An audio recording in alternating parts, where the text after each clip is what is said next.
My parents were Christians.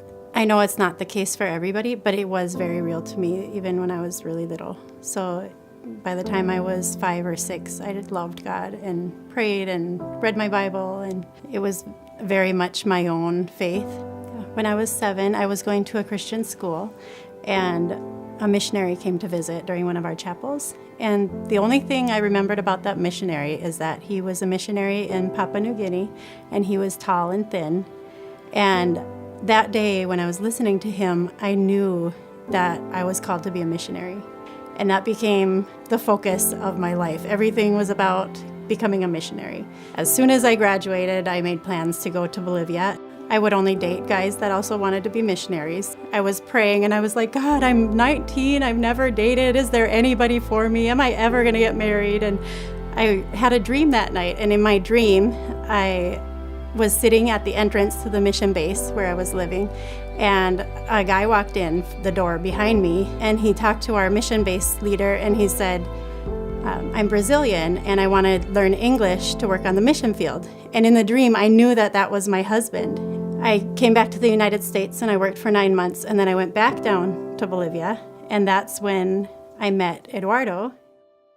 So I grew up in Brazil. I grew up in a Christian family.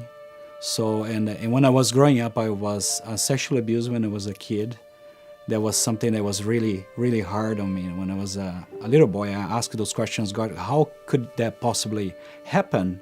And that I kept in my heart for many years. Like I said, I grew up in a Christian family, but I didn't have a relationship with Jesus. Because one thing is to know the Lord from your mind, another thing is going from the heart, from your spirit. When I was 19 years old, we went on youth camp, and that day he did an altar call there, and I accepted Jesus Christ as my Lord and Savior. And I remember even my mom was very excited about it, my parents, because they saw, you look different now, and you act different also.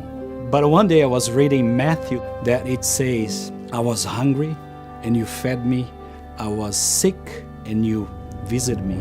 God did something in my heart, and I felt a desire to change my vision, and I bowed down my knees and I told God, if you allowed me to go through medical school, I promise I will serve the poor. I will never forget the day I was going to see my brother and said, I would like to introduce a friend of mine. She was holding a dog and she was full of fur. It was the cutest thing I ever saw. And I remember asking God that Jocelyn would be my wife. And our friendship developed, and he decided to come to the United States to meet my family. We ended up getting engaged. And so when we got engaged, I called one of those Bolivian friends to let her know that we were engaged. She said, so you are gonna marry your Brazilian. As soon as she said that, that dream that I had came back. I just was flabbergasted. It was just such a confirmation that I was supposed to marry him. We got married, and it was most beautiful wedding.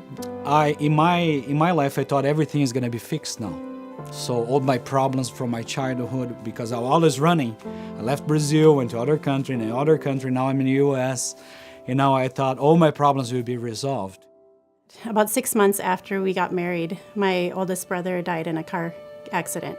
It was such a hard time for me, but we still knew that God was calling us to missions, and we lived on the border of Mexico and Texas, and that's where Eduardo finished medical school, and I went to school to become a nurse practitioner. In the beginning, we could just cross the bridge and go on a Mexican side and have dinner. A few years later, the drug cartels started clashing, trying to take over that town. I didn't cross anymore. I was too scared to cross, but Eduardo was still crossing the border, going to school. And it was already very stressful being in medical school, because I have to study full-time. My emotions, everything that went through in my life when I was a little boy, all the things that with those problems we try to put under the rug, and we don't want to address those things. And everything that was hidden in my heart came, that took over my personality, my behavior. He started changing. He started becoming more and more angry. He was never physically violent, but definitely verbally abusive. We couldn't get along. I couldn't have a conversation with him without it turning into just a huge fight. At the same time I was dealing with these personal things, and all my friendships, they were collapsing on the other side, and that was very hard on me. And all that garbage that I have inside of my soul start coming to the surface. One day I had had enough, and I pulled out my Bible and I said, God, if you don't show me something right now in your word, I'm done. I'm leaving. And I just plopped my Bible open. And the Bible plopped open to Lamentations 3. My splendor is gone, my youth is gone, everything I hoped for from the Lord is gone. And that is exactly how I felt. And so as I read on, I was feeling like, it's all trashed. My life is trashed. There's no way I can go to the mission field with this person. There's no way that God can do anything with my life. And toward the end of that portion of scripture, it says, but the Lord is my portion, and my hope is in him.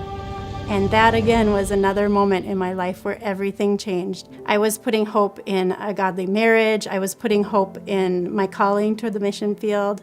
And I realized none of that is what my hope can be based on.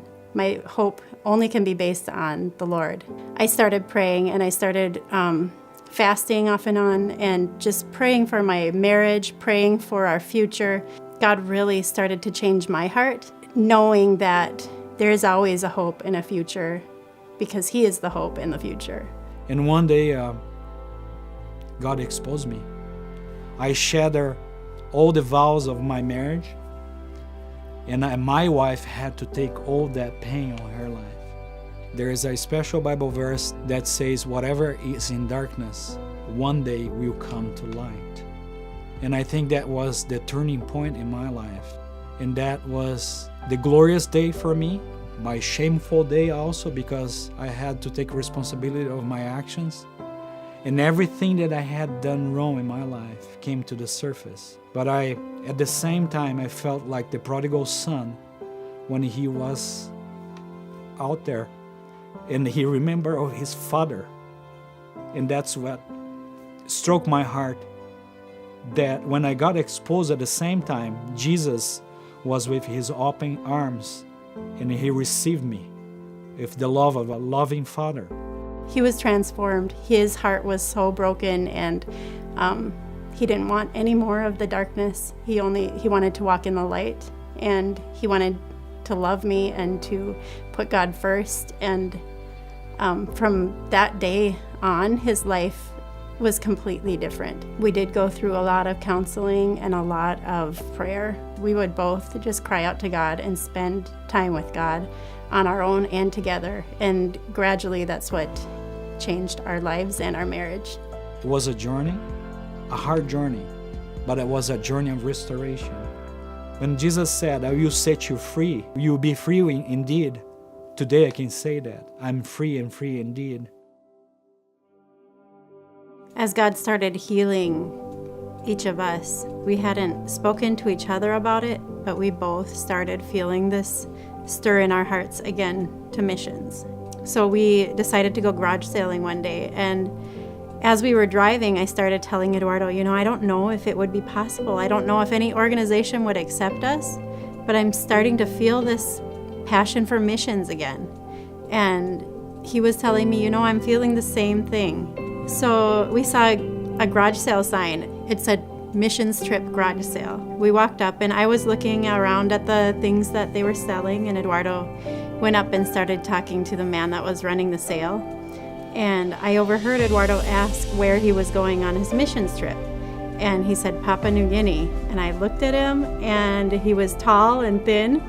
And I walked up to him and I said, is there any chance that you would have spoken at Northside Christian School in the Twin Cities around 1986? And he said, yeah, that was me. And right then, I just knew so clearly in my heart, God was saying, I haven't forgotten your calling. You are still called to missions.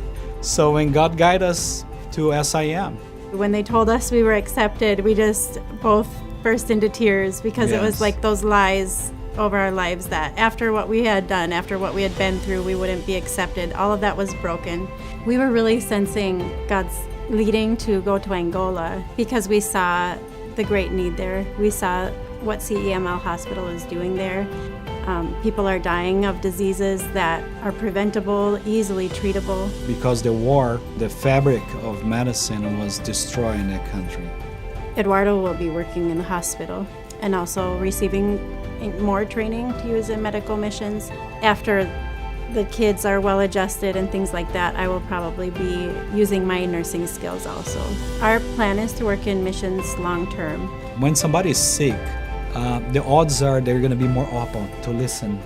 And it's a great gateway to share the gospel of Jesus. If a life by itself, if it's just what it is, you live and die, there's no eternity, yeah, that would be a sacrifice. When you put in God's perspective, that life is eternal, going overseas, it's a high call.